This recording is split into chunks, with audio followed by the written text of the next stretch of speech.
Today I'm gonna show you how to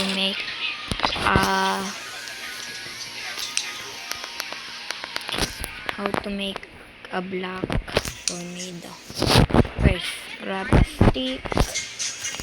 Next, go to make it is a spray. Next is you put your thing here. Next, wait.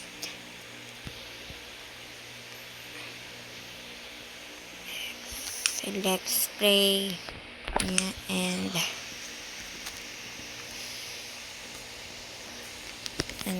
5.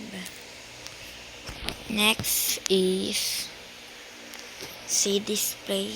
Okay, if you change the spray, if you change the spray, you wanna change the color, whatever you want. Okay, next.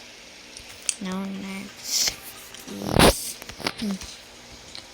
now